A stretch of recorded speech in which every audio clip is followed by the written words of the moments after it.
ಕಿಚ್ಚ ಸುದೀಪ್ ವಿರುದ್ಧ ವಂಚನೆ ಆರೋಪ ಕೇಳಿ ಬಂದಿದ್ದು ಕಮಿಷನರ್ಗೆ ದೂರು ನೀಡಲಾಗಿದೆ. ಚಿಕ್ಕಮಗಳೂರಿನ ದೀಪಕ್ ಮಯೂರ್ ಪಟೇಲ್ ಅನ್ನೋರು ದೂರು ಕೊಟ್ಟಿದ್ದಾರೆ. ಚಿತ್ರೀಕರಣದ ನೆಪದಲ್ಲಿ ಲಕ್ಷಾಂತರ ರೂಪಾಯಿ ಮೋಸ ಅಂತ ದೂರು ಕೊಟ್ಟಿದ್ದಾರೆ. ವಾರಸ್ದಾರ ಚಿತ್ರೀಕರಣದ ಸಂದರ್ಭದಲ್ಲಿ ತೋಟ ಹಾಳು ಮಾಡಿದ್ದಾರೆ ಅಂತ ದೂರು ಕೊಟ್ಟಿದ್ದು 2 ವರ್ಷದ ಕಾಲ ಧಾರಾವಾಹಿ ಚಿತ್ರೀಕರಣಕ್ಕಾಗಿ ಅನುಮತಿ ಕೋರಿದ್ರು. 4 ತಿಂಗಳ ಕಾಲ ಚಿತ್ರೀಕರಣ ಮಾಡಿ ತೋಟ ಹಾಳು ಮಾಡಿದ್ದಾರೆ. ಶೂಟಿಂಗ್ ವೇಳೆ ತೋಟ ನಾಶ ಮಾಡಿದ್ದು ಯಾವುದೇ ಪರಿಹಾರ ನೀಡಿಲ್ಲ. ನಷ್ಟ ಪರಿಹಾರಕ್ಕಾಗಿ 2016ರಿಂದ ಹಲವು ಬಾರಿ ದೂರು ಕೊಟ್ಟರು. ಚಿಕ್ಕಮಗಳೂರು ಎಸ್ಪಿ ಹಾಗೂ ಬೆಂಗಳೂರು ಕಮಿಷನರ್ಗೆ ಮತ್ತೊಂದು ಸಲ ಈಗ ದೂರು ಕೊಟ್ಟಿದ್ದಾರೆ.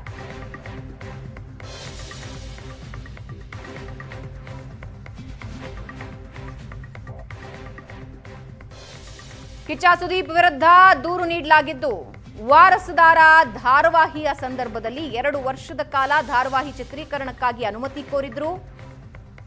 4 ತಿಂಗಳುಗಳ ಕಾಲ ಚಿತ್ರೀಕರಣ ಮಾಡಿ ತೋಟ ಹಾಳು ಮಾಡಿದ್ದಾರೆ. ಶೂಟಿಂಗ್ ವೇಳೆ ತೋಟ ನಾಶ ಮಾಡಿದ್ದು ಯಾವುದೇ ಪರಿಹಾರ ನೀಡಿಲ್ಲ. ನಷ್ಟ ಪರಿಹಾರಕ್ಕಾಗಿ 2016ರಿಂದ ಹಲವು ಬಾರಿ ದೂರು ಕೊಟ್ಟಿದ್ದೀವಿ ಅಂತ ಹೇಳಿದ್ದಾರೆ.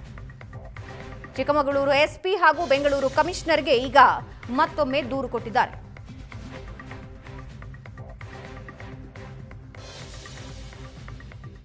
ಅವರು ಶೂಟಿಂಗ್ ವಾರಸ್ದಾರ ಸೀರಿಯಲ್ ಶೂಟಿಂಗ್ ಬಂದಾಗ ಈ ಥರ ಮರಗಳನ್ನೆಲ್ಲ ಡ್ಯಾಮೇಜ್ ಮಾಡಿ 5 ವರ್ಷದ ಹಿಂದೆ ಎಲ್ಲ ಮರಗಳು ಕಡಿದು ಎಲ್ಲ ನನಗೆ ರಮಾನಾಥ್ ರೈ ಎಲ್ಲ ಫ್ರೆಂಡ್ ಅಂತೇಳಿ ಫಾರೆಸ್ಟ್ ಮಿನಿಸ್ಟ್ರು ಅವ್ರು ಮಹೇಶ್ ಅವರು ಕೋ ಪ್ರೊಡ್ಯೂಸರು ಮರ ಕಡಿಬೇಡಿ ಪರ್ಮಿಷನ್ ಇಲ್ಲದೆ ಅಂತ ಹೇಳಿದಾಗ ರಮಾನಾಥ್ ರೈ ಅವರು ಅವತ್ತು ಫಾರೆಸ್ಟ್ ಮಿನಿಸ್ಟರ್ ಆಗಿದ್ದು ಅವನನ್ನು ಕ್ಲೋಸ್ ಫ್ರೆಂಡ್ ಅಂತ ಹೇಳಿದ್ದು ಈ ಮರಗಳನ್ನೆಲ್ಲ ನೋಡಿ.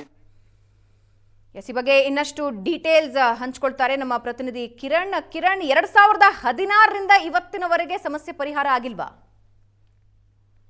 ಖಂಡಿತವಾಗ್ಲೂ ಕೂಡ ದೀಪಕ್ ಮಯೂರ್ ಪಟೇಲ್ ಅವರು ಇದೇ ಪ್ರಕರಣವನ್ನು ಕೂಡ ಗಂಭೀರವಾಗಿ ಆರೋಪ ಮಾಡ್ತಾ ಇರುವಂತದ್ದು. ವಾರಸುದಾರ ಚಿತ್ರತಂಡ ಏನಿದೆ ಅದು ಆ ಚಿತ್ರತಂಡದ ಇಡೀ ಚಿತ್ರತಂಡ ನನಗೆ ವಂಚನೆ ಮಾಡಿದೆ, ಹಣವನ್ನು ಕೂಡ ಕೊಡದೆ ನನಗೆ ಮೋಸ ಮಾಡಿದ್ದಾರೆ. ಅದರಲ್ಲಿ ಕಿಚ್ಚ ಸುದೀಪ್ ಅವರ ಪಾತ್ರವೂ ಕೂಡ ಇದೆ ಅನ್ನೋದು ಇವರ ಆರೋಪವಾಗಿರುವಂತದ್ದು. 2016ರಿಂದಲೂ ಕೂಡ ಚಿಕ್ಕಮಗಳೂರಿನ ಪೊಲೀಸ್ ವರಿಷ್ಠಾಧಿಕಾರಿಗಳು ಸೇರಿದಂತೆ ಇತರ ಅಧಿಕಾರಿಗಳಿಗೂ ಕೂಡ ಅವರು ದೂರನ್ನು ಕೂಡ ಕೊಡ್ತಾ ಇರುವಂತದ್ದು. ಈ ದೂರಿನ ಅನ್ವಯ ಕೋರ್ಟ್ನಲ್ಲೂ ಕೂಡ ಇವರು ದಾವೆಯನ್ನು ಕೂಡ ಹಾಕಿದ್ರು. ದಾವೆ ಈವರೆಗೂ ಕೂಡ ಇತ್ಯರ್ಥ ಆಗಿಲ್ಲ. ಕೋರ್ಟ್ನಲ್ಲೂ ಕೂಡ ಪ್ರಕರಣ ಬಾಕಿ ಉಳಿದಿರುವಂತ ಹಿನ್ನೆಲೆಯಲ್ಲಿ ಅದರ ಜೊತೆಗೆ ಇವರು ಪೊಲೀಸ್ ಠಾಣೆಗೂ ಕೂಡ ಮೆಟ್ಟಿಲೇರ್ತಿರುವಂತದ್ದು. ನನಗೆ ಬರಬೇಕಾಗಿರುವ ಹಣವನ್ನು ಸಂದಾಯ ಮಾಡಿಕೊಡ್ಬೇಕು ಅನ್ನೋದು ಇವರ ಒಂದು ದೂರಿನ ಆಗಿರುವಂತದ್ದು. 1 ಎಕರೆ ಜಾಗದಲ್ಲಿ ಧಾರಾವಾಹಿಯ ಶೂಟಿಂಗ್ ನಡೆದಿರುವಂತದ್ದು. ಆ 1 ಎಕರೆ ಜಾಗದಲ್ಲಿ ಕಲಾವಿದರು ಕುಳಿಯುವಂತ ವ್ಯವಸ್ಥೆಯನ್ನು ಕೂಡ ಮಾಡಲಾಗಿತ್ತು. ಅಲ್ಲಿರುವಂತಹ ಸಿಲ್ವರ್ ಮರ, ಹಾಗೇನೆ ಕಾಡು ಜಾತಿಯ ಮರಗಳು, ಹಾಗೇನೆ ಕಾಫಿ ತೋಟಗಳನ್ನು ಕೂಡ, ಕಾಫಿ ಗಿಡಗಳನ್ನು ಕೂಡ ಕಡಿದು ಹಾಕಲಾಗಿತ್ತು. ಅದು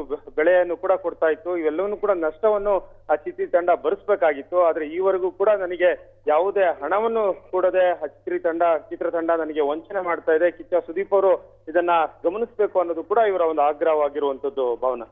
ಧನ್ಯವಾದ ಕಿರಣ್.